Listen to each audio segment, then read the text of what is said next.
আসসালামু আলাইকুম। আজকের অনলাইন ক্লাসে সবাইকে স্বাগত জানাচ্ছি। তোমরা সবাই কেমন আছো? আলহামদুলিল্লাহ ভালো আছি স্যার, আপনি কেমন আছেন? এই তো আছি আলহামদুলিল্লাহ। তো তোমরা যারা অ্যাসাইনমেন্ট সাবমিট করেছো তাদেরকে থ্যাঙ্কস। আর অনেকে এখনো সাবমিট করো নাই, তারা সাবমিট করে ফেলে, অসুবিধা নেই। আমি ডেডলাইন যদিও বা পার হয়ে গেছে, তাও কোনো সমস্যা নেই। এটা যেহেতু আমরা শিকার পারপাসে এই অ্যাসাইনমেন্টটা, কিভাবে অ্যাসাইনমেন্ট সাবমিট করতে হয়, অনেকেই এখনো মনে হয় কনসেপ্টটা ক্লিয়ার না। স্ট্রিমে আমি বেশ কয়েকজনের অ্যাসাইনমেন্ট পেয়েছিলাম, আমি বারবার নিষেধ করেছিলাম স্ট্রিমে যাতে কেউ অ্যাসাইনমেন্ট সাবমিট না করে, আমি ওগুলো ডিলিট করে দিয়েছি। তো তাদেরকে আবারও সাবমিট করতে হবে আর কি, যেভাবে অ্যাসাইনমেন্ট সাবমিট করতে হয় সেভাবে। এনিওয়ে, আমরা আজকের টপিকে যাচ্ছি। আজকে আমরা ডিসকাস করব চেইন রুলস। তো আমরা সিঙ্গেল ভেরিয়েবলের যে চেইন রুল, সিঙ্গেল ভেরিয়েবল বলতে এক্স ওয়াই আর কি, আবার এক্স হচ্ছে এখানে টি এর ফাংশন। আচ্ছা, চেইন রুলে যাওয়ার আগে আমি তোমাদের একটা সিম্পল একটা প্রবলেম দিই। মনে করো y equal E to the power sine x. তো তোমাকে যদি বলা হয় হোয়াট ইজ dy dx, তুমি কি করবা? লগ আনবো। সরি, প্রথমে লগ নিব।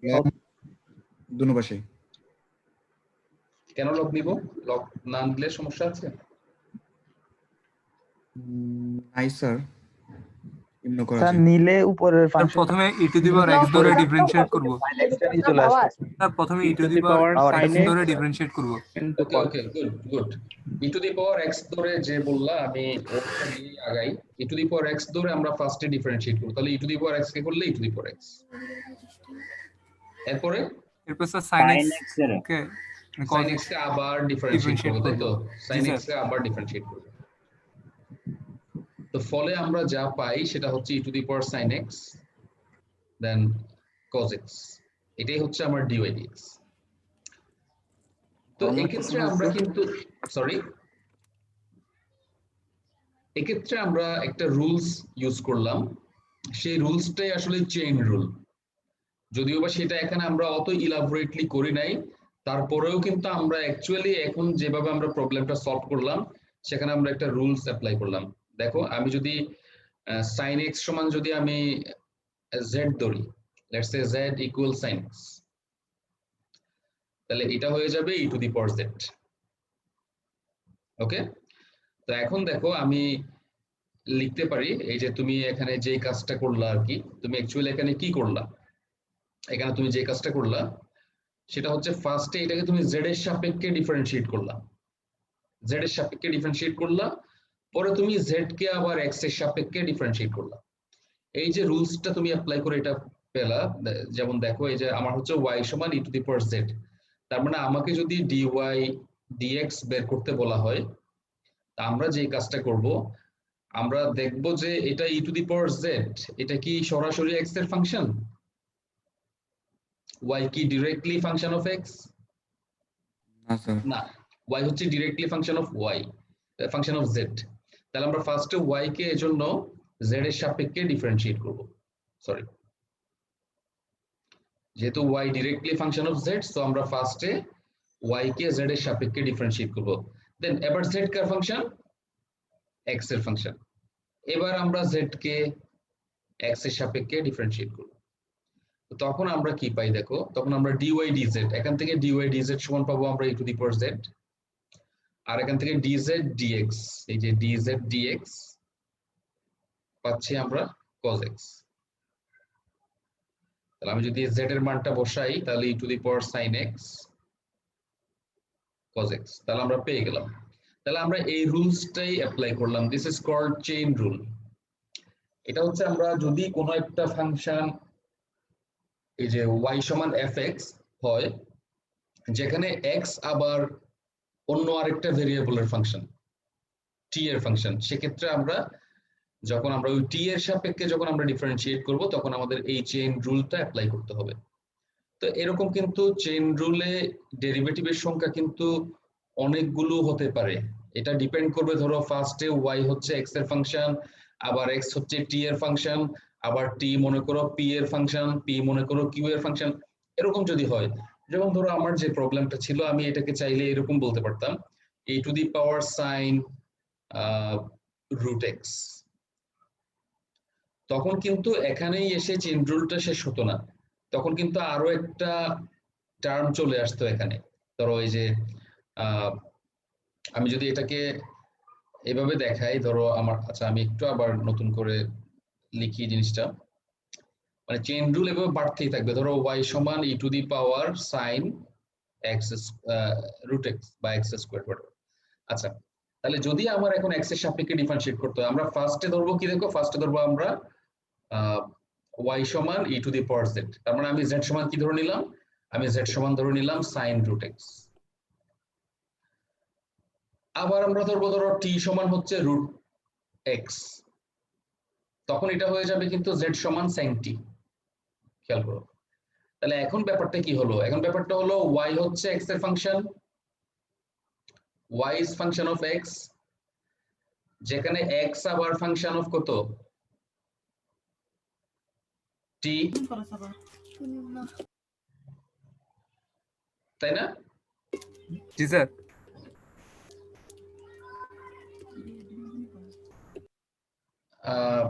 না, x function of e to the power x হচ্ছে function of z, sorry z হচ্ছে আবার ফাংশন অফ t, মানে এরকম আর কি। তখন তুমি যদি এটাকে আবার ডিফারেন্সিয়েট করতে চাও, তুমি ফার্স্টে কি করবা বলো তো, যদি এখান থেকে dy dx বের করতে চাও, ফার্স্টে ধরবা তুমি e to the power x, তো e to the power x এ করলে e to the power x ই থাকে।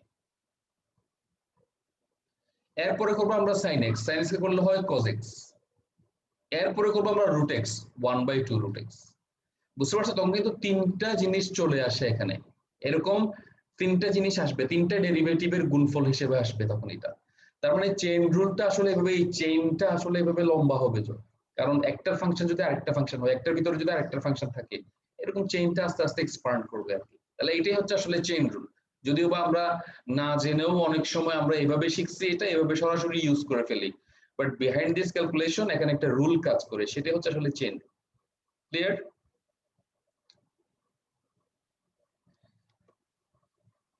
এরপরে দেখো, যদি এবার ফাংশনটা দুই ভেরিয়েবলের ফাংশন হয় initially, z is function of xy, যেখানে আবার x কার ফাংশন, t এর ফাংশন, y ও আবার t এর ফাংশন। তাহলে এটা কিন্তু মাল্টি ভেরিয়েবল চেইন রুলে চলে যাচ্ছে আমরা এখন। আগে আমাদের ভেরিয়েবল ছিল y সমান fx, যেখানে x ফাংশন অফ t। এখন z is function of xy, যেখানে xy দুইটাই কিন্তু t এর ফাংশন। তখন চেইন রুলটা কি হবে দেখো, তখন তুমি যদি t এর সাপেক্ষে ডিফারেন্সিয়েট করতে চাও, যেহেতু z ডিরেক্টলি t এর ফাংশন না, ফার্স্টে তোমাকে x এর সাপেক্ষে ডিফারেন্সিয়েট করতে হবে, এই যে del f del x। পরে তোমাকে x কে t এর সাপেক্ষে ডিফারেন্সিয়েট করতে হবে, কারণ x হচ্ছে আবার t এর ফাংশন। কেউ কি বলতে পারবা এখানে কেন del f del x আবার কেন dx dt, কেন একটাতে একটাতে t? একাধিক ভেরিয়েবল আছে এর জন্য। রাইট, বিকজ f হচ্ছে দুইটা ভেরিয়েবলের ফাংশন, দুইটা ভেরিয়েবলের ফাংশন হওয়াতে যখন আমরা একটা ভেরিয়েবলের সাপেক্ষে ডিফারেন্সিয়েট করব তখন পার্শিয়াল ডিফারেন্সিয়েশন হবে, এজন্য ডেল। আবার x যেহেতু সিঙ্গেল একটা মাত্র ভেরিয়েবলের ফাংশন, তাহলে এটা হবে অর্ডিনারি ডেরিভেটিভ, এজন্য d, কারণ x হচ্ছে একমাত্র t এর ফাংশন, এজন্য dx dt। বাট z যেহেতু z বা f হোয়াটএভার z আর f ইকুয়াল, যেহেতু দুইটা ভেরিয়েবলের ফাংশন, যখন তুমি পার্শিয়ালি x এর সাপেক্ষে ডিফারেন্সিয়েট করবা, you have to write del f del x। আচ্ছা, তাহলে প্লাস, এই যে প্লাস দিয়ে আরো একটা টার্ম আছে, কেন আছে দেখো, কারণ আমরা ডিফারেন্সিয়েট করতেছি t এর সাপেক্ষে। t কি শুধু x এর ভিতরে আছে না y এর ভিতরেও আছে? y এর ভিতরেও আছে। y এর ভিতরেও আছে, দেখো y ও কিন্তু ফাংশন অফ t, x যেমন ফাংশন অফ t ছিল, y ও কিন্তু ফাংশন অফ t ছিল। এই জন্য আমরা যখন আমাদের মেইন ফাংশনটাকে z কে যখন আমরা t এর সাপেক্ষে ডিফারেন্সিয়েট করব, তখন কিন্তু আমাদের কি করতে হবে, ওই y কেও করতে হবে আর কি। তার মানে আমাদের del f del y দেন dy dt। এভাবে যদি এটা যদি আরো একটা ভেরিয়েবলের ফাংশন হতো, আমরা আরো একটা টার্ম অ্যাড করতাম, এভাবে এই চেইনটাও আস্তে আস্তে এভাবে লম্বা হবে আর কি। বুঝতে পারছো? তাহলে এটা হচ্ছে দুইটা ভেরিয়েবলের ক্ষেত্রে চেইন রুল। আমরা এটার একটা প্রয়োগ দেখি, যেমন ধরো এই যে ফাংশন, একটা ফাংশন দেওয়া আছে z, যেটা x² y + 3xy⁴, তাহলে দেখাই যাচ্ছে z is function of xy, যেখানে x আবার t এর ফাংশন, x হচ্ছে ফাংশন অফ t, y টাও কিন্তু আবার t এর ফাংশন, y ও ফাংশন অফ t।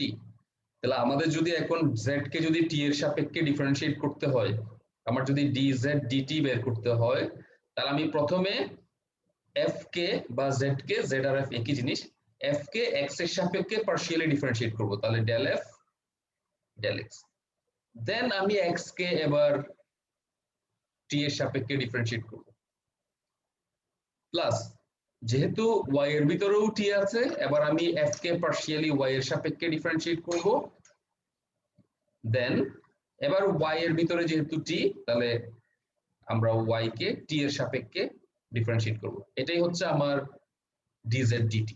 এবার এই যে ডেরিভেটিভ গুলো, এগুলো তুমি কিন্তু ইজিলি বের করতে পারবা। কিভাবে? এই যে তুমি এখান থেকে বের করে নাও, তাহলে del f del x, এই যে এইটাকেই তুমি যদি x এর সাপেক্ষে পার্শিয়ালি ডিফারেন্সিয়েট করো কি হয়, তাহলে পাচ্ছি আমরা 2xy plus 3y⁴। এরপরে আসো dx dt, এই যে এখান থেকে আমি যদি এটাকে যদি t এর সাপেক্ষে করি, তাহলে হবে আমার 2 cos 2t, দেন প্লাস এবার del f del y, y এর সাপেক্ষে যদি আমি এটাকে করি, তাহলে হবে x² plus 12xy³ টাইমস, তুমি যদি আবার এই যে y কে করো cos t, তাহলে t এর সাপেক্ষে করলে হবে -sin t। এটাই হচ্ছে অ্যান্সার। এখন যেহেতু এখানে বলা হচ্ছে find dz dt when t = 0, তাহলে আমাদের পরবর্তী কাজ হবে এখানে t এর মান 0 বসানো। তো তার জন্য কিন্তু তোমার এই যে y গুলোকেও xy গুলোকেও t এ কনভার্ট করতে হবে। তার মানে আমরা t এর মান 0 বসালে x কত পাই সেটা দেখে এখানে বসাবো, t এর মান 0 বসালে y কত হয় সেটা দেখে আমরা এখানে xy এর মান বসাবো, আর t তো এখানে সরাসরি আছেই। তাহলে এই মানগুলো যদি তুমি ক্যালকুলেট করে বসাও, তুমি যেটা পাবা, এই যে দেখো ওরা লিখছে, তো ফাইনালি এই যে 6 পাবা আর কি, মানগুলো বসালে 6 পাবা। t এর মান যখন 0, তাহলে t এর মান 0 হলে আমার এই ডেরিভেটিভের মান হচ্ছে 6। বুঝতে পারছো সবাই?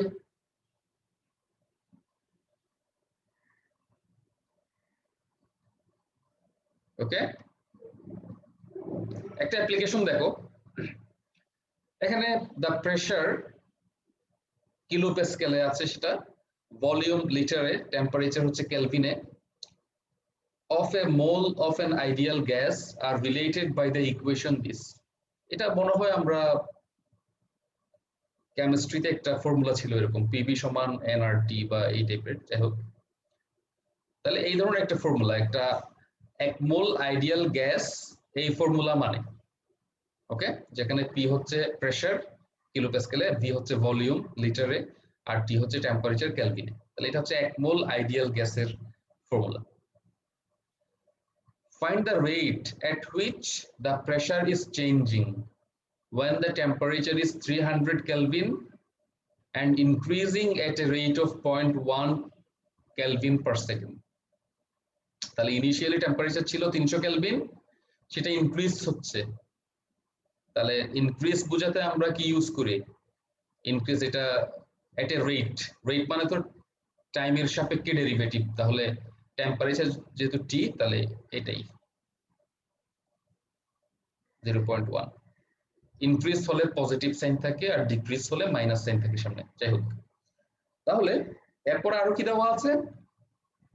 Initial volume, initial temperature 300 kelvin, আর রেট অফ ইনক্রিজ হচ্ছে এটা, তাহলে এই দুটো জিনিস দেওয়া আছে। আরো দেওয়া আছে ইনিশিয়াল ভলিউম ছিল 100 লিটার, 100 লিটার ছিল ভলিউম, ভলিউমটাও ইনক্রিজ করে, ভলিউমের রেট অফ চেঞ্জ যেটা ইনক্রিজ সেটা হচ্ছে 0.2 লিটার পার সেকেন্ড। তাহলে এই ইনফরমেশন গুলো আমার আছে, আমার কি বের করতে হবে? Find the rate at which the pressure is changing। তাহলে আমার প্রেসারের চেঞ্জ বের করতে হবে, তার মানে dp dt, এটাই বের করতে হবে। তো আমার যে ফর্মুলাটা আছে তো আমি সেটাকে চাইলে এইভাবে লিখতে পারি, দেখো এইভাবে লিখতে পারি। তাহলে আমি যেভাবে লিখলাম এখন সেই অনুসারে আমার পি কার ফাংশন, টি এবং ভি এর ফাংশন, যেখানে টি আর ভি আবার টাইমের রেসপেক্টে চেঞ্জ হচ্ছে, টাইমের ফাংশন, টেম্পারেচার এবং ভলিউম। তাহলে আমি পি হচ্ছে টি আর ভি এর ফাংশন, আবার টিভি দুইটাই স্মল টি টাইমের ফাংশন। তাহলে আমি পি কে যদি স্মল টি টাইমের সাপেক্ষে ডিফারেন্সিয়েট করি, যেহেতু টি আর ভি মানে পি যেহেতু ডিরেক্টলি টি আর ভি এর ফাংশন না, তাহলে প্রথমে পি কে টি এর সাপেক্ষে ডিফারেন্সিয়েট করতে হবে, দেন টি কে স্মল টি এর সাপেক্ষে। সিমিলারলি প্লাস দিয়ে প্রথমে পি কে ভি এর সাপেক্ষে, দেন ভি কে স্মল টি এর সাপেক্ষে, চেইন রুল। একটু আগে আমরা যে চেইন রুলটা শিখলাম সেটা প্রয়োগ করতে হবে, তাহলে আমরা এটা পাচ্ছি। এবার এই যে বাকি মানগুলো তুমি যদি বসাই দাও, সব মান যদি তুমি এই লাইনে বসাই দাও, তুমি একটা আনসার পাবা দিস। তাহলে আমরা নেগেটিভ পাচ্ছি, ডিপি ডিটি নেগেটিভ। তা আমি বলেছিলাম পজিটিভ আসা মানে হচ্ছে রেট অফ চেঞ্জটা ইনক্রিজিং, আর নেগেটিভ আসা মানে হচ্ছে ডিক্রিজিং। তার মানে আমরা এখান থেকে ফাইনালি যে কনক্লুশনে আসতে পারি সেটা হচ্ছে প্রেসার ডিক্রিজ করে, কি হারে ডিক্রিজ করে, এই যে প্রতি সেকেন্ডে 0.04155 কিলো প্যাসকেল হারে প্রেসার কমে যায় আর কি। এটাই হচ্ছে আমার answer. The pressure is decreasing at a rate of about 0.042 kilo Pascal per second. তাহলে এটা হচ্ছে আমরা একটু আগে যে চেইন রুলটা দেখলাম তার একটা অ্যাপ্লিকেশন। বুঝতে পারছো সবাই?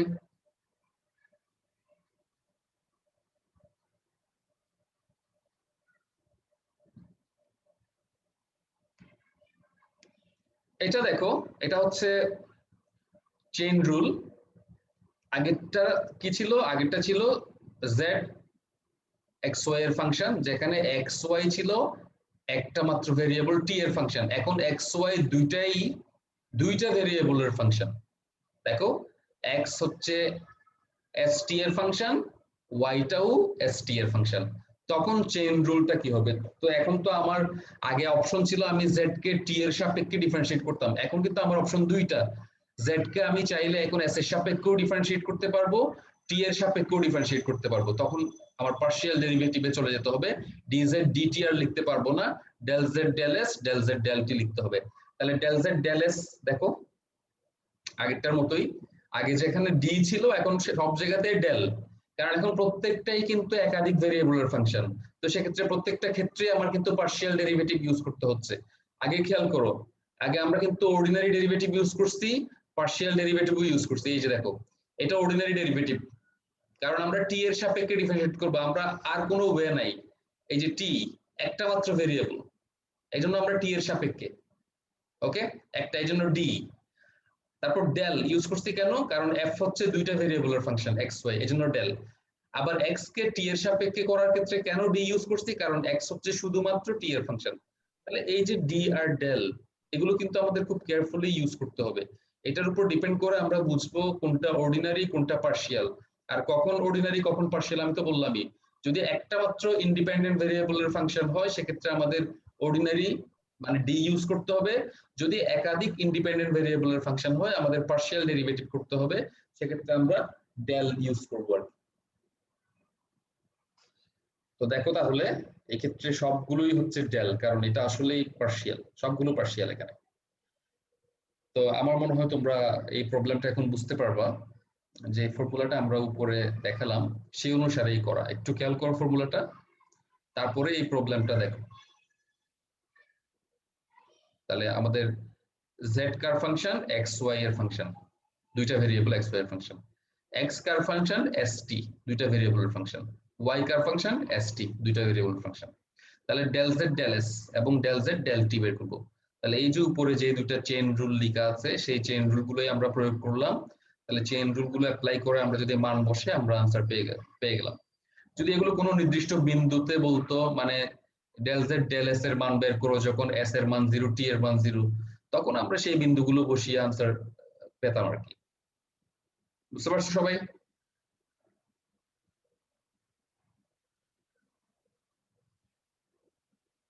কিছু না বললে আমি বুঝতে পারছি ধরে নিচ্ছি। তাহলে এই যে দেখো এর পরে যে প্রবলেমটা, এটাও সেম। তবে এক্ষেত্রে কি ইউ কার ফাংশন এক্স ওয়াই জেড এর ফাংশন তিনটা, তার মানে চেইন রুলে তিনটা টার্ম আসবে এক্স ওয়াই জেড এর ফাংশন, যেখানে এক্স হচ্ছে আবার তিনটা ভেরিয়েবলের ফাংশন আর এস টি, ওয়াই আবারও তিনটা আর এস টি, জেড আর এস টি। তাহলে চেইন রুলে এভাবে নাম্বার অফ টার্মস আস্তে আস্তে বাড়বে আর কি, যদি এরকম হয়। তাহলে দেখো আমরা এটা দুইটা ভেরিয়েবলের জন্য দেখালাম, এটা তিনটা ভেরিয়েবলের জন্য হলে সিমিলারলি আরো একটা টার্ম যোগ হবে, আরো একটা টার্ম যোগ হবে। সেক্ষেত্রে আমরা del Z del S del Z del T del Z del R বোধহয় আরেকটা, হ্যাঁ আর আর এস টি, তিনটা বের করতে পারবো আমরা চাইলে। তো আমাদের বের করতে বলছে একটা, এই জন্য আমরা একটাই বের করলাম আর কি। ওকে, এই প্রবলেমটা একটু খেয়াল করো, এটা ইন্টারেস্টিং একটা প্রবলেম। জিএসটি, জি হচ্ছে একটা ফাংশন, দুইটা ভেরিয়েবলের ফাংশন এসটি, যেখানে এফ আবার কার ফাংশন, এফ হচ্ছে S square minus t square এর ফাংশন এবং টি স্কোয়ার মাইনাস এস স্কোয়ার এর ফাংশন, মানে দুইটা বড় বড় এক্সপ্রেশনের ফাংশন এফ। তাহলে এখানে একটা বলা আছে F is differentiable, obviously differentiate করতে পারবো আমরা, না হলে তো এই প্রমাণটা আমরা করতে পারবো না, এফ কে অবশ্যই ডিফারেন্সিয়েবল হতে হবে। Show that G স্যাটিসফাইজ the equation this. দেখো এখানে আসলে করে দেওয়া আছে, তারপর আমি একটু বলি। এই যে আমরা এটা যদি একটা বড় বড় দুইটা এক্সপ্রেশনের ফাংশন, সেই এক্সপ্রেশন দুইটাকে আমরা ভেরিয়েবল দিয়ে রিপ্লেস করি যাতে আমাদের ক্যালকুলেশন করতে ইজি হয়। তাহলে আমরা এই যে প্রথম যে এক্সপ্রেশনটা S square minus t square, আমরা এটাকে একটা ভেরিয়েবল নাম দিলাম এক্স, পরেরটাকে আমরা একটা ভেরিয়েবল দিয়ে রিপ্লেস করলাম ওয়াই, তাহলে আমার এফ হয়ে গেল এক্স ওয়াই এর ফাংশন। এই যে এফ হয়ে গেল এক্স ওয়াই এর ফাংশন। এবার আমরা চেইন রুল অ্যাপ্লাই করব। এবার আমরা জি কে এস এর সাপেক্ষে ডিফারেন্সিয়েট করব। তাহলে জি কে যদি এস এর সাপেক্ষে ডিফারেন্সিয়েট করতে চাই, প্রথমে এফ কে করতে হবে এক্স এর সাপেক্ষে, পরে এক্স কে এস এর সাপেক্ষে, কারণ এফ ডিরেক্টলি এস এর ফাংশন না, এফ হচ্ছে প্রথমে এক্স ওয়াই এর ফাংশন, যেখানে এক্স ওয়াই প্রত্যেকটা এস টি এর ফাংশন। এই কারণে যদি আমার জিএস বাই জিএস এটা যদি বের করতে হয়, তাহলে প্রথমে আমার এফ কে এক্স এর সাপেক্ষে করতে হবে, দেন এক্স কে এস এর সাপেক্ষে। সিমিলারলি যেহেতু এস টা ওয়াই এর ভিতরেও আছে, প্লাস দিয়ে ওয়াই এর সাপেক্ষেও করতে হবে, দেন ওয়াই কে এস এর সাপেক্ষে। তাহলে আমরা এই চেইন রুলটা আমরা অ্যাপ্লাই করতে পারি। এবার তোমার এই যে পার্শিয়াল ডেরিভেটিভ গুলো আমি যে মনে করলাম এক্স সমান s square minus t square, এখান থেকে তুমি চাইলে easily del x del s বের করতে পারো। তুমি যদি আরেকবার বললে ভালো হয়। কোনটা স্যার এই যে ফাংশনটা এফ অফ এক্স ওয়াই যে ফাংশন নিলেন, তারপরে যে G del G by del S করলাম, ওইটা তুমি জি কে করবা কার সাপেক্ষে, তুমি জি কে ডিফারেন্সিয়েট করবা, তোমার তো এই প্রমাণটা দরকার তাই না? জি স্যার। তাহলে জি কে এস এর সাপেক্ষে ডিফারেন্সিয়েট করবা। জি সমান এফ, মনে রাখো জি আর এফ একই জিনিস, জি কে ডিফারেন্সিয়েট করা মানে এফ কে ডিফারেন্সিয়েট করা সেম সমান। তাহলে জি কে যদি আমি এস এর সাপেক্ষে ডিফারেন্সিয়েট করতে চাই, এখানে কি সরাসরি কি এস টি আছে এফ এর ভিতরে? না স্যার, নাই। তাহলে আমার ফার্স্টে এফ কে কার সাপেক্ষে করতে হবে, এক্স এর সাপেক্ষে করতে হবে, দেন এক্স কে আমরা জি এর সাপেক্ষে করতে পারবো, সরি এস এর সাপেক্ষে করতে পারবো। বুঝতে পারছো? জি স্যার বুঝছি। মনে করো এটা একটা ধরো তুমি দোতলা বিল্ডিং এর এই যে এই রুমে আসবা, রুমটার নাম হচ্ছে এস, দোতলা বিল্ডিং। তো তোমার ফার্স্টে তো ওই সেকেন্ড ফ্লোরে আসতে হবে তাই না? সেকেন্ড ফ্লোর থেকে এই রুমে আসবা তুমি, আমার কথা বুঝতে পারছো? ব্যাপারটা ওভাবে চিন্তা করো তুমি। ফার্স্টে তোমার ওই যে ফার্স্ট ফ্লোর থেকে সেকেন্ড ফ্লোরে যেতে হবে, তারপরে তুমি এইটাতে আসবা। ওকে, জি স্যার বুঝছি। তুমি আগে সরাসরি যেতে পারবা না, এই ফ্লোরটাই হচ্ছে এখানে এক্স, এক্স এর ভিতরে আবার দুইটা রুম এস আর টি। বুঝতে পারছো? এটা হচ্ছে একটা ফ্লোর, মনে করো একটা ফ্লোর, এই ফ্লোরটাই হচ্ছে আমার এক্স, এটার ভিতরে হচ্ছে এস আর টি। ধরো এটা ওই ফ্লোরে মনে করো আরো একটা ইউনিট আছে, 2 ইউনিট ধরো, এটা 2 ইউনিট, একটা ইউনিটে হচ্ছে এস টি দুইটা রুম, আর একটা ইউনিট এটার নাম হচ্ছে ওয়াই, এটার ভিতরেও দুইটা রুম এস টি। তাহলে আমি যদি ডিফারেন্সিয়েট করতে চাই, এস এর সাপেক্ষে যদি করতে চাই, ফার্স্টে আমার এই ফ্লোরে উঠতে হবে, মানে এই ইউনিটে আসতে হবে, এই ইউনিট থেকে আমি ওই রুমে যেতে পারবো। ক্লিয়ার? Clear sir. ওকে, তাহলে এই যে দেখো এখন ডেরিভেটিভ গুলো তো ইজিলি বের করতে পারি আমরা। x যেহেতু st এর ফাংশন, আমরা del x del s বের করতে পারবো, যেটা হবে 2s। সিমিলারলি আমরা এরপরে কি লাগবে আমার, del y del s। হ্যাঁ, এখান থেকে আমরা del y del s বের করতে পারবো -2s। আলটিমেটলি আমি মানগুলো বসিয়ে এই দুইটা রেজাল্ট পেতে পারি। তা আমার এবার এই প্রমাণটা করতে গেলে কি লাগবে, প্রথমটাকে t দিয়ে মাল্টিপ্লাই করতে হবে, পরেরটাকে s দিয়ে, এটাকে t দিয়ে এটাকে s দিয়ে মাল্টিপ্লাই করে আমরা যোগ করব। দেখো যোগ করার পরে সবগুলো টার্ম ক্যান্সেল হয়ে রেজাল্ট 0 হয়ে যায়, তাহলে আমাদের প্রমাণটা কমপ্লিট হলো। ওকে,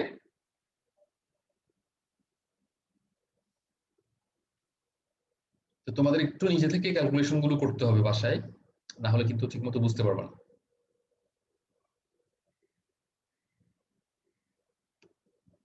দেখো এই যে এটা আরেকটা প্রবলেম দেওয়া আছে,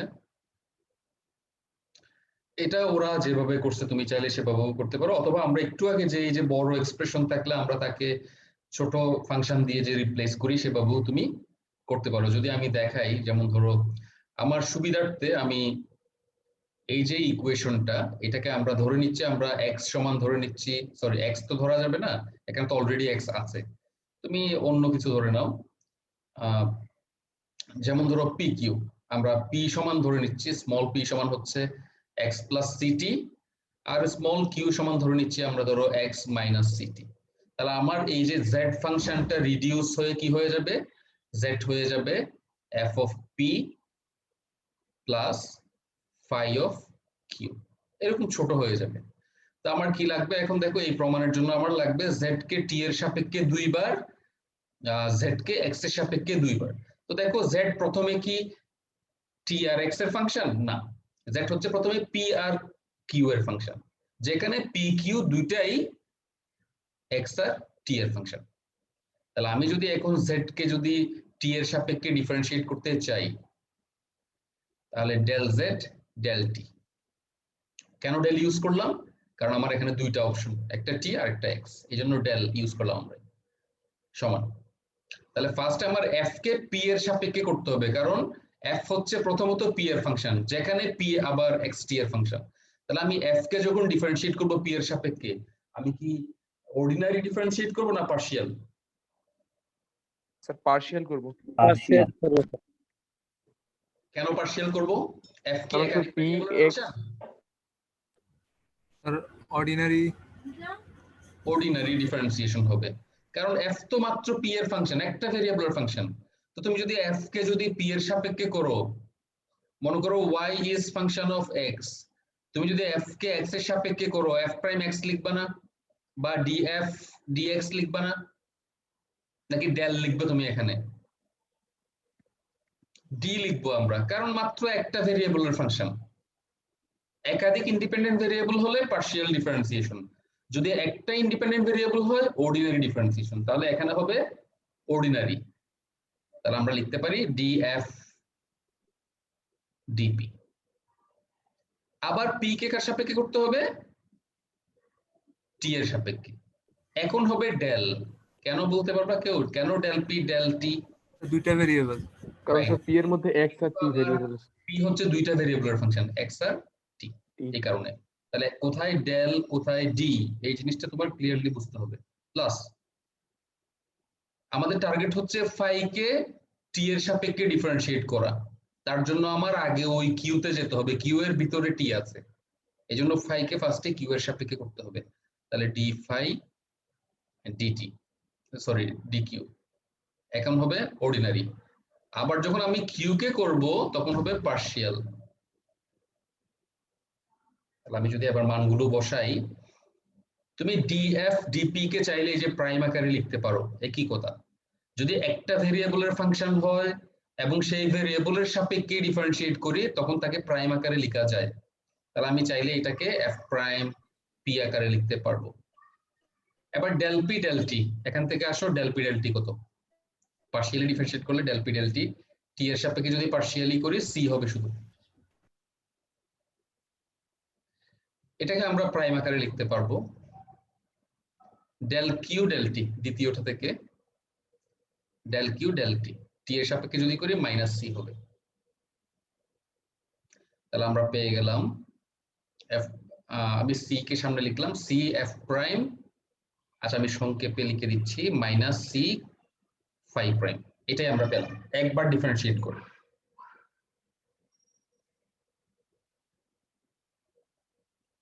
আমার দুইবার ডিফারেন্সিয়েট করতে হবে কারণ আমার del square Z by del t square লাগবে। তাহলে এইটাকে আবার করো,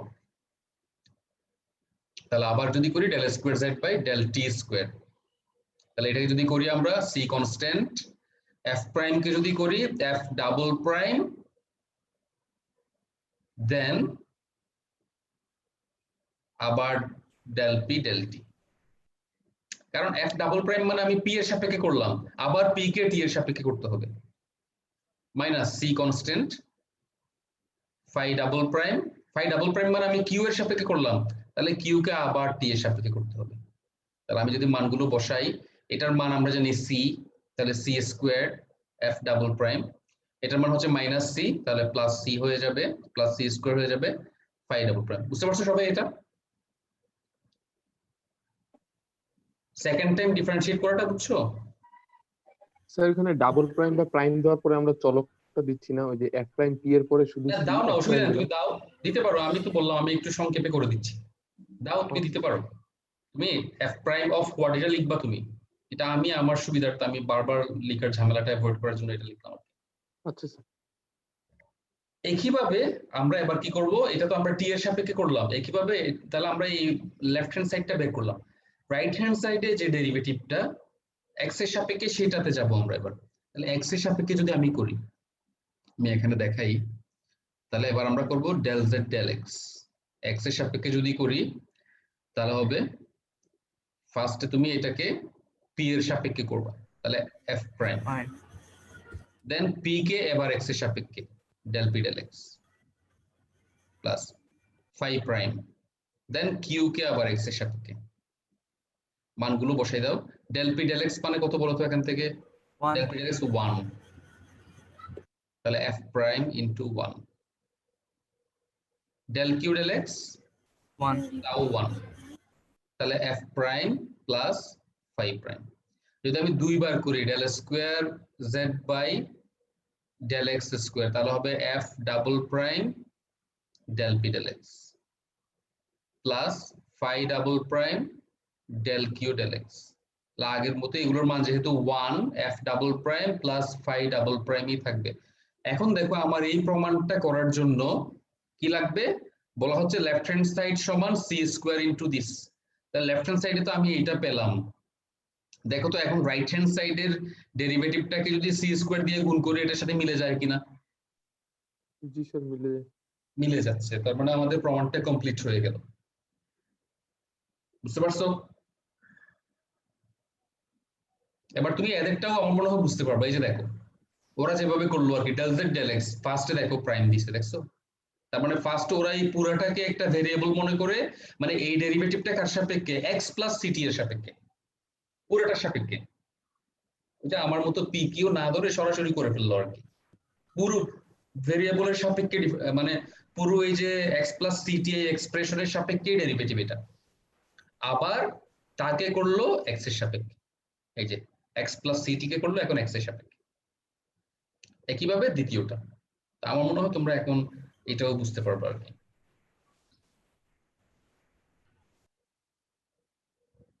এখানে করে দেওয়া আছে প্রবলেম গুলো, আসলে তোমরা দেখলেই পারবো আমার মনে হয়। এটা একটু দেখাই আমি, এটাও যদিও বা করে দেওয়া আছে। এখানে ইউ সমান দেওয়া আছে লগ অফ দিস। লগ মানে তুমি কোনো ভিত্তি যেহেতু দেওয়া নাই তুমি ই ভিত্তিক মনে করবা, মানে আমরা যদি শুধু লগ দেওয়া থাকে তুমি মনে রাখবা যে ln বা ই ভিত্তিক লগারিদম আর কি। কারণ ডেরিভেটিভের ক্ষেত্রে তো ই ভিত্তিক হলে 1/x লিখতে পারি আমরা সরাসরি, বাট ই ভিত্তিক না হয়ে যদি অন্য কোনো ভিত্তি হয় সেক্ষেত্রে কিন্তু আবার অতিরিক্ত আরেকটা টার্ম চলে আসবে, সো আমরা ln ধরবো সব ক্ষেত্রে যদি লগ দেওয়া থাকে। তাহলে দেখো ইউ সমান যদি এটা হয় আমার প্রমাণ করতে হবে এটা। এখানে খেয়াল করো একটা জিনিস, এটা হচ্ছে অপারেটরের উপর স্কোয়ার, তার মানে এই অপারেটরটা দুইবার প্রয়োগ করতে হবে। এই অপারেটরটা আমাদের কোনো একটা ফাংশনের উপর দুইবার প্রয়োগ করতে হবে। এই অপারেটরটা খেয়াল করো, del del x plus del del Y plus del del z. তাহলে আমরা প্রমাণটা কিভাবে করতে পারি? আমার ফার্স্টে তুমি ডেল ইউ ডেল এক্স বের করো, মানে একবার একবার করে ডিফারেন্সিয়েট করো ফার্স্টে, এই যে ডেল ইউ ডেল এক্স। তো আমরা জানি এটা ডিফারেন্সিয়েশন খুবই ইজি। আমি যেহেতু বললাম এটাকে আমরা ln মনে করব, তাহলে 1/x। তাহলে 1/x দিলে 1/x cubed plus y cube plus z cube minus 3xyz। আবার তাকে করব আমরা ওই যে চেইন রুল, আমি কি বলছিলাম, ফার্স্টে পুরোটাকে x ধরবো, তাহলে এটা হচ্ছে ln x, আবার x এর ভিতরে আবার এগুলো বা যেহেতু এখানে x আছে, তুমি ফার্স্টে পুরোটাকে p মনে করো, তাহলে ফার্স্টে u হচ্ছে ln p, তাহলে তাকে p এর সাপেক্ষে করব, সো 1/p, আবার p কে x এর সাপেক্ষে করব। তো একসাথে লিখে দিচ্ছি আর কি, যাই হোক আমরা একসাথে করে অভ্যস্ত। তাহলে ফার্স্টে 1/this, পরে আবার তাকে করলে হবে 3x² minus 3yz। Similarly y এর সাপেক্ষে তাহলে 1/this, আবার এটাকে y এর সাপেক্ষে করলে এটা, এবার z এর সাপেক্ষে হলে 1/this, আবার নিচেরটাকে যদি তুমি z এর সাপেক্ষে পার্শিয়ালি ডিফারেন্সিয়েট করো উপরেরটা, এবার সবগুলো যোগ করে দাও। সবগুলো যোগ করলে দেখো কি অবস্থা হয়। তাহলে আমরা এটা পাচ্ছি। তুমি নিশ্চয়ই 19 এর হায়ার ম্যাথ থেকে জানো এটার একটা উৎপাদক সূত্র আছে। উৎপাদকের সূত্র হচ্ছে কি, এইটাই হচ্ছে উৎপাদকের ফর্মুলা, মনে আছে?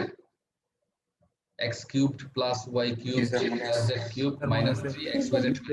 হ্যাঁ, তাহলে আমরা এইটা ক্যান্সেল করে দিতে পারবো, এই ফ্যাক্টর দুইটা বাদ, তাহলে আমার থাকে 3/x plus y plus z, এটাই আমার থাকে। তাহলে আমরা কি পেলাম? আমরা এই তিনটা ডেরিভেটিভের যোগফল পেলাম 3/this। তো এটাকে আমি চাইলে এইভাবে লিখতে পারবো, দেখো আমি লিখতে পারবো del del x plus del del y plus del del z of u is equal to 3/x plus y plus z। লিখে যাবে কিনা? সবগুলোর সাথে তো u আছে, তো আমি জাস্ট এইটাকে এইভাবে লিখলাম, ইউটা আমি এইভাবে দিলাম আর কি, লিখে যাবে না? জি স্যার। কেউ কিন্তু আবার এরকম চিন্তা করো না যে ইউ তো কমন নিলাম, ইউ সামনেও বোধহয় লিখা যাবে, কোনো সমস্যা নেই, সামনে লিখলে লিখা যাবে সামনে ইউ কে? হ্যাঁ স্যার। যাবে না। তুমি কি এরকম লিখতে পারবা y ddx? এটা কি কোনো মিনিং আছে? এটা কিন্তু একটা অপারেটর, নাকি তোমার কি লিখতে হবে মিনিংফুল বানাতে হলে dy dx লিখতে হবে, তাই না? নাকি তুমি চাইলে এই যে y কে তো আমি যা খুশি তার সামনে পেছনে দিতে পারি, এভাবে চিন্তা করলে কি হবে? হবে না। এটা কিন্তু একটা অপারেটর, রাইট? তাহলে এখন তুমি যদি এটাকে যদি পরে দাও, তাহলে এই অপারেটরটা অপারেট করবে কাকে? ইউ কে অপারেট করবে, এজন্য এটাকে পরে লিখতে হবে। আচ্ছা, তাহলে এটা বিশাল একটা অপারেটর। আমরা নরমালি অপারেটর হিসেবে ধরো একটা ইউজ করতাম, del del x of u বা ডেল ইউ ডেল এক্স। তার মানে এই অপারেটরের মিনিং কি? ইউ কে এক্স এর সাপেক্ষে পার্শিয়ালি ডিফারেন্সিয়েট করা। এখন খেয়াল করো, তোমার এখানে কিন্তু এই তিনটা অপারেটরের যোগফলটাই হচ্ছে একটা অপারেটর। তাহলে আমি যদি পুনরায় এই অপারেটরটা প্রয়োগ করি, তাহলে স্কোয়ার হয়ে যাবে না? আমি যদি আবার প্রয়োগ করি এটা উভয় পাশে, এই সমীকরণের উভয় পাশে, তাহলে এই পাশে স্কোয়ার হয়ে যাবে না? স্যার জিনিসটা আরেকবার বোঝাবেন, বুঝতে পারছি না। কোনটা বলো? এই যে স্কয়ারটা কি করে মানে ভাগ করে দিয়েছে পরে ইকুয়াল করে ওটা। আচ্ছা, তুমি আমার কথাটা একটু খেয়াল করো। এই যে মনে করো আমার ডেল ইউ ডেল এক্স, তাই না? তো ডেল ইউ ডেল এক্স মানে তো আসলে এটাই del del u of del del x of u, লেখা যাবে না একই জিনিসটা? স্যার Yes, লেখা sir, যাবে। লেখা যাবে। হ্যাঁ লেখা যাবে স্যার। আমি যদি এটাকে এটা হচ্ছে একবার ডিফারেন্সিয়েশন, আমি যদি আরেকবার ডিফারেন্সিয়েট করি তাহলে কি হবে? Del del x of del del x of u, এরকম হবে না ব্যাপারটা? আরেকবার যদি Yes, করি, sir. Yes, sir, yes, sir. বা del square u by del x square লিখতে পারি আর কি একসাথে, তাই না? তো এটা তো এই যে আমি দেখো এখন কিন্তু আমি অপারেটর হিসেবে আমি শুধুমাত্র ডেল ডেল এক্স ইউজ করলাম, এখন আমি অপারেটর হিসেবে এই পুরাটা ইউজ করব, তাহলে পুরাটা আবার দিলাম আর কি। আমি এখানে যেমন আমি এটা আরেকবার দিলাম, আরেকবার ডিফারেন্সিয়েট করতে যাওয়ার জন্য আমি দ্বিতীয়বার আবার অ্যাপ্লাই করলাম না এই অপারেটরটা। ইউ এর উপর ফার্স্টে একবার ইউজ করা ছিল, মানে একবার পার্শিয়ালি ডিফারেন্সিয়েশন, এখন আমি এইটার উপর আমি এই পুরাটার উপর আবার এটা ইউজ করলাম, করতে পারি না আমরা? Yes. স্যার এখন অপারেটর হিসেবে কি আছে আমার? একটা না, এখন এই তিনটার যোগফলটাই হচ্ছে পুরাটাই হচ্ছে একটা অপারেটর। তা আমি যদি আবার প্রয়োগ করি, খেয়াল করো, তাহলে এটা ইনটু এটা মিলে এটা স্কয়ার হয়ে যাবে না?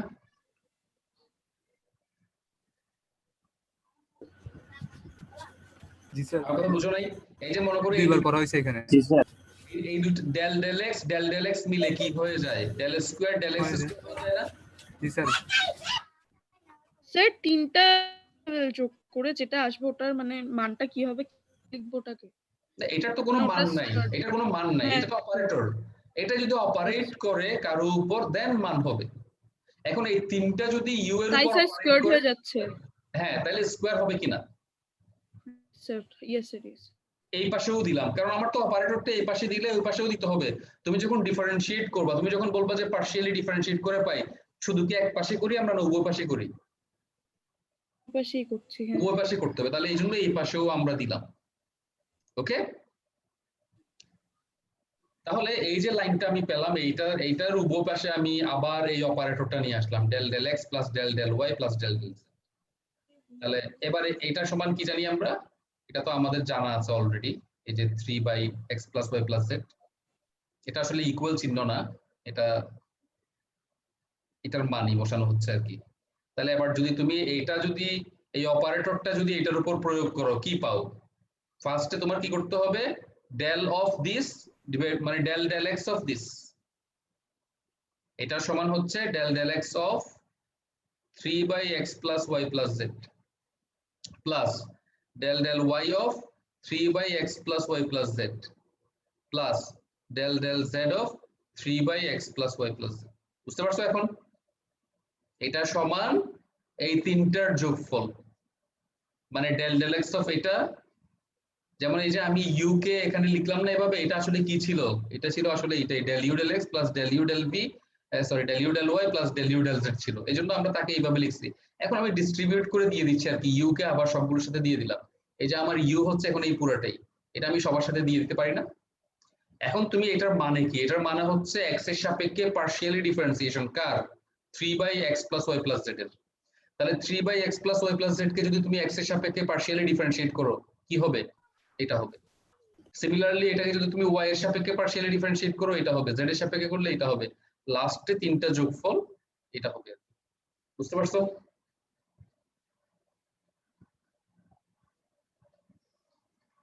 ইয়েস স্যার বুঝতে পারছি।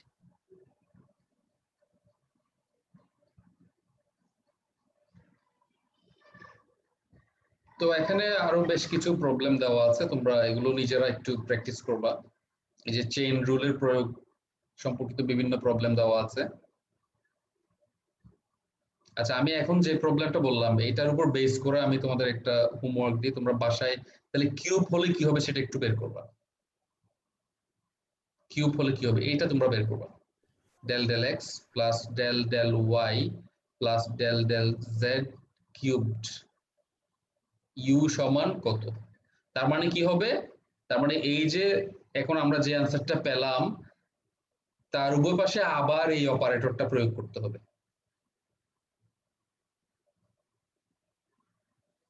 তাহলে এই পাশে হয়ে যাবে এখন কিউবড, আর এই পাশে এইটার উপর যদি তুমি সেই অপারেটরটা প্রয়োগ করো, তাহলে del del x of this plus del del y of আবার দিস, এই পুরোটা ডেল ডেল জেড অফ আবার পুরোটা। তার মানে এটাকে আবার এক্স এর সাপেক্ষে, এখানে ওয়াই এর সাপেক্ষে, এখানে জেড এর সাপেক্ষে, লাস্টে যোগ করে তুমি আনসারটা পেয়ে যাবে।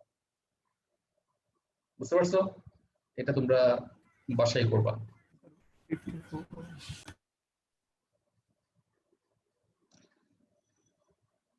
তো আমি নতুন টপিকে আজকে আর যাচ্ছি না, যেহেতু আমাদের টাইম অলমোস্ট শেষের দিকে। এখানে বেশ কিছু এক্সারসাইজ দেওয়া আছে, তোমরা এগুলো একটু প্র্যাকটিস করবা। তো আমরা আগামী ক্লাসে এই যে হোমোজিনিয়াস ফাংশন কি সেটা দেখাবো, এবং হোমোজিনিয়াস ফাংশন হলে একটা অয়েলার্স থিওরেম আছে হোমোজিনিয়াস ফাংশনের উপর, সেটাও দেখাবো। তো আমরা আগামী ক্লাসে তাহলে এখান থেকে শুরু করব আর কি, হোমোজিনিয়াস ফাংশন থেকে স্টার্ট করব। তো আজকের ক্লাস তাহলে আমরা এখানেই শেষ করে দিচ্ছি।